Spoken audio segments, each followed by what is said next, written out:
There's a question I've been asking myself a lot lately, and unfortunately, I have not come up with a satisfactory answer with regard to the United States. That question is, where have all the smart people gone? Are Americans in general, and I don't refer to just half the population or approximately half the population, are Americans in general just fundamentally dumb? And I have to ask myself that question about not just half or so, but the overwhelming majority of Americans. Are Americans just fundamentally dumb? Now, I've had a lot to say about conservatives and the conservative movement. Conservatives have an extremely harsh attitude toward anyone who fails to achieve economic prosperity, or anyone who ever experiences any type of economic hardship, especially if that hardship drags on for a long period of time. And we've had for a very long time in the United States a situation in which the economic fortunes of the vast majority have been in sharp decline. As long ago as 2005 or so, about 40% of the nation's wealth was in the hands of about 1% of the population. And this occurred during a time when conservatism, specifically movement conservatism, was the dominant political paradigm in the United States.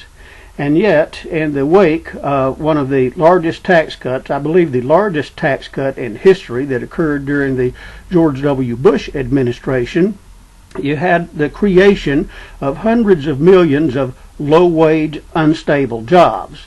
And so what you saw during the administration of George W. Bush was, in spite of the fact that the gross domestic product was growing at a rate that should have been healthy, his poll numbers were pretty bad because people were suffering, and there were lots of people in lines at food banks and seeking various kinds of assistance, people who never expected that they would be in that situation.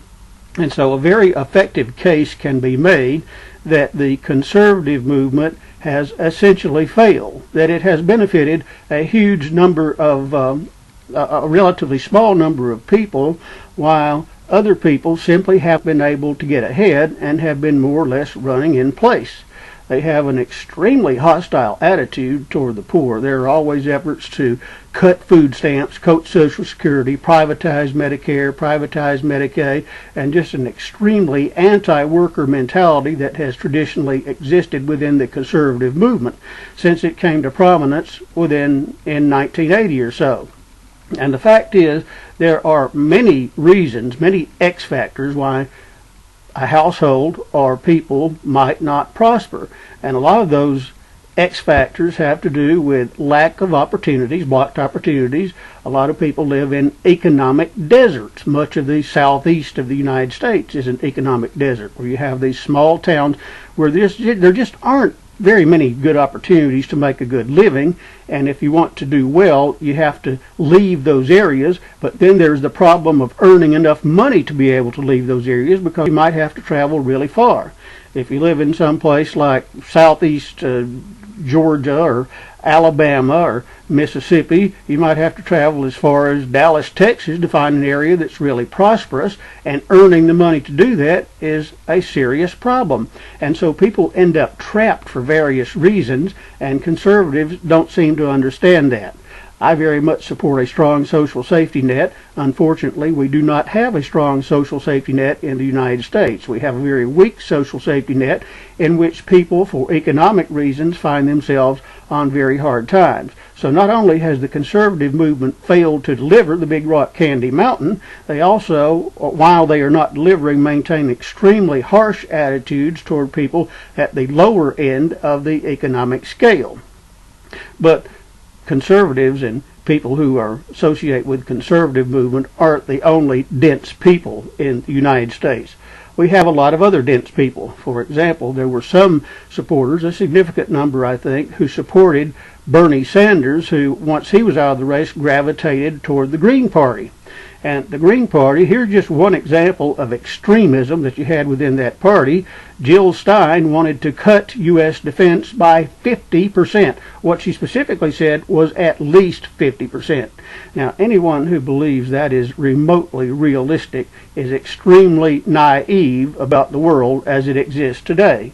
And yet, many people went that route. They signed on with Jill Stein. And then once Bernie Sanders lost the Democratic nomination, there were people who joined in with the Hillbots, the Hillary Clinton supporters. And the Hillbots all along have believed that if only Madam Hillary could be elected as president, then we would have the big rock candy mountain. Feminism would triumph, and it would just be a glorious new day, the age of Aquarius, and everything would be just fine for everybody, and we would all be happy. I can't help but wonder where those people have been during the last 6 years. I have explained many times in various ways, attempted to explain, that had Hillary won the presidency, Republicans were absolutely going to keep control of the House of Representatives and might possibly have captured the Senate as well. It's important to remember that. In the 2016 election, it wasn't just the presidential election that was on the ballot, but there was also a third of the Senate and the entire U.S. House. As predicted, the House stayed in Republican hands, and this was widely predicted. And not only that, they also captured the Senate. There was, during the 2016 campaign, a great lack of enthusiasm for Madam Hillary. Women voters, although she did win the female vote, did not turn out for her in the numbers that were expected. And so there was this tremendous lack of enthusiasm. And given the fact that about 60% of the American people consistently said that they did not trust Hillary Clinton, and you found this very marked lack of enthusiasm for Hillary, people should have understood that had she been elected to the White House, it would have been a Republican House and quite possibly a Republican Senate. What that means is that essentially nothing would have gotten done during a Hillary administration. It would simply have been a presidency by veto and attempting to maintain the status quo. But the status quo is exactly what is hurting a lot of people and exactly what has had a lot of people extremely upset, that their economic fortunes have been bad and they haven't been able to get ahead, and they've simply been struggling to make a living. And so there was a strong desire, there was a hunger for some type of change, and that wasn't going to happen under a Hillary administration. Anyone who thinks that Hillary was fundamentally qualified and was going to bring some kind of paradise to the United States is extremely naive. First of all, her qualifications for being president, the ones that were talked about, were extremely inflated and overstated, to say the least. I'll never forget an argument that I got into with a Hillbot. A Hillbot is what I've often called Hillary Clinton supporters. And this person told me all of the wonderful things, listed all the wonderful things that Hillary Clinton had supposedly accomplished in her career up in the rarefied air. And one of those was that as a member of the board of directors for a big retail chain, she opened the door for a lot of women to get into management with that retail company. Oh, she really did them a huge favor, didn't she? The retail business. Now, I'm not going to say that the retail business is the worst business in the United States. There are an awful lot of bad ones that people can be involved in. But there are serious quality of life issues involved with being in the retail business. There's this 7-day-a-week thing, for one thing. There's low pay, for another thing. And there's the extremely intense pressure with the hard schedules and the low pay that go along with it. And people often find in the retail business that they can't readily transfer those skills into other businesses. And so I wouldn't say that she did those people a huge favor. And she's a woman who rode to the U.S. Senate based on her husband's popularity as president. But here's the thing that people have forgotten. During the time that Hillary Clinton was in the U.S. Senate, that body was controlled by Republicans. And so that right there should tell you that her qualifications and her accomplishments were vastly overstated, because anything that she was a party to had to be approved by the Republican majority. Now think about this for a minute. Major pieces of legislation often have the names of the key sponsors attached. there is, for example, the Sarbanes-Oxley Act, and there was many years ago the Simpson-Mazzoli bill. Let me ask you this: have you ever heard of a Clinton-McGillicuddy Act or a Clinton-McGillicuddy bill or anything like that? Now, surely if anything like that had ever occurred, it would have been highlighted during the campaign. But I don't know of any significant pieces of legislation that have Hillary Clinton's name attached to them in the manner that I just described. I haven't heard of a Clinton this or a Clinton that act.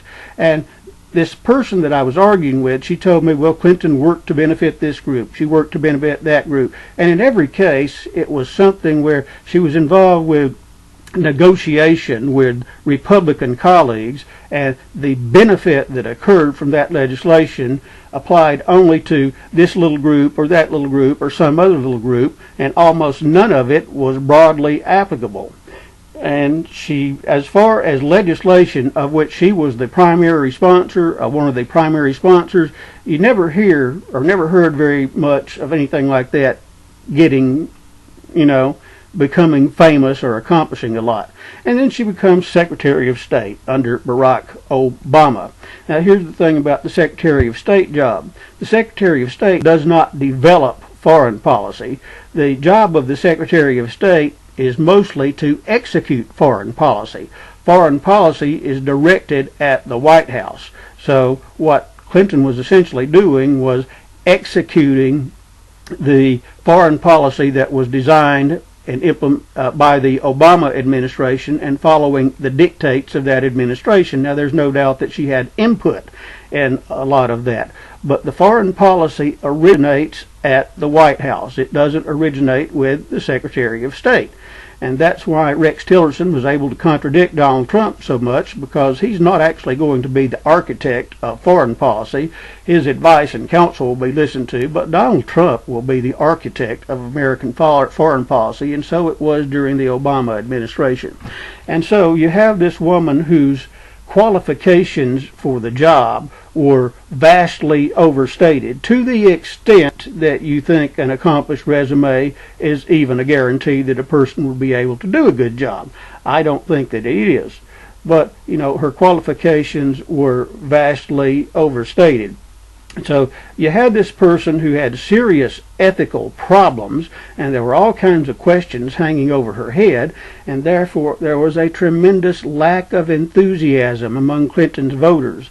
And what that was going to lead to, had she won the presidency, was a gridlocked government for the next 4 years and quite possibly the next 8 years, because there would have been a tremendous response against her, so that even if Democrats had captured the Senate, they probably would have lost it in the 2018 elections, which are now only 2 years away.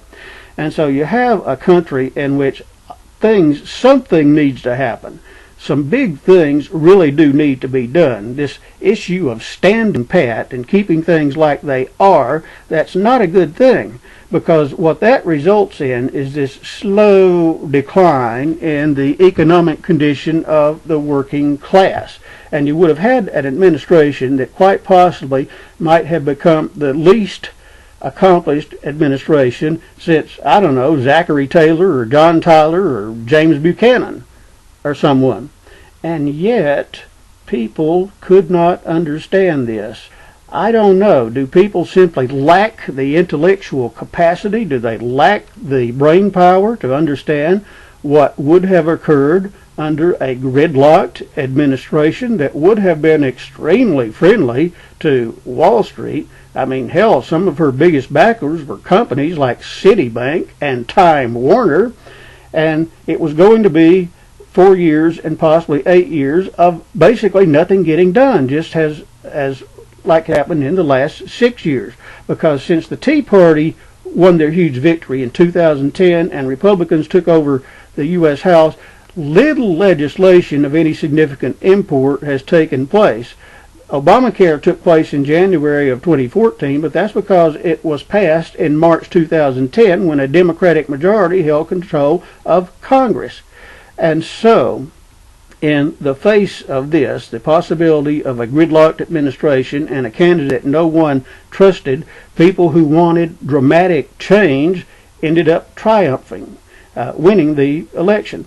And there really was no surprise to this. There should not have been. There's a professor at Brown University who said that the seeds of a Trump victory were sown like 30 years ago, because wages have been stagnating and working class people have been hurting, and that's been going on for a very long time, and they are sick of it. And that's what led to Brexit and is leading to some of the other things that have been happening around the world, and it led to Donald Trump's victory. Because in spite of the good things that the Obama administration did in the first 2 years in pulling the country back from Great Depression II, there has been a significant problem with the ability to generate good-paying jobs. That hasn't happened much during the last 8 years. Oh, jobs have been generated, but they haven't been paying very well. And the growth in the gross domestic product has never been sustained at 3% or better. And so people are sick and tired of it. Now, I understand the need for social programs. I think there ought to be a lot more of them, and I think they go a lot further. But the working class, specifically the white working class that was talked about so much during the election, they want more than just programs. They want the ability to make a good living. And that is something that has been going away for a very long time, and people are tired of it. They want action. And they elected someone that they believe may take some action. Now, the thing about a Trump victory is that there are 2 or 3 things that might actually get done. If a huge infrastructure bill actually gets through, and it could with one party in control, that would be a huge plus. If trade policies become a lot more fair, that also will be a huge plus. And a lot of people for a lot of years have gotten severely hurt by trade policy, and the Trans-Pacific Partnership that was supported by both Republicans and Democrats was going to make that a lot worse. And then with the issue of border security, the fact is no country can take in an unlimited number of people forever. That just doesn't work. It's not sustainable.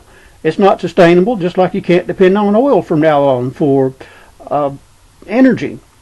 And so, yes, there does need to be some control with immigration. There does need to be some work with fair trade that neither party has been willing to commit to until the Trump administration got in. Now, do I have major concerns about the Trump administration? Indeed, I do. There are concerns that the social safety net might get hacked into, and some people might get hurt as a result. But there's also the possibility that 2 or 3 really big things might get done. That wasn't going to happen at all under the Hillary administration, because she would have been dealing with a Republican majority House. And anybody who thinks that she was going to be able to pull a Bill Clinton and negotiate with those people simply don't understand how times have changed. And so now you have this violence in the streets, you have protests, you have people running around with their hair on fire when they haven't been hurt yet and may not be hurt yet. Who knows? Time will tell. We're a long way from the actual verdict on a Trump administration, but I do know this: a Hillary administration would have been no accomplishment, essentially nothing getting done, at a time when at least a few things desperately do need to be done. But in spite of all I've explained about the gridlock that would have happened under the Hillary administration and how that could possibly have been a much worse situation, you have people all over the United States who simply have not shown the intellectual capacity to understand this. You have people in academia, media, so-called journalism, and so forth, who still think that a Hillary administration was going to be the big rock candy mountain, and insist that nothing at all good was going to come from a Trump administration. And that is simply fantasy.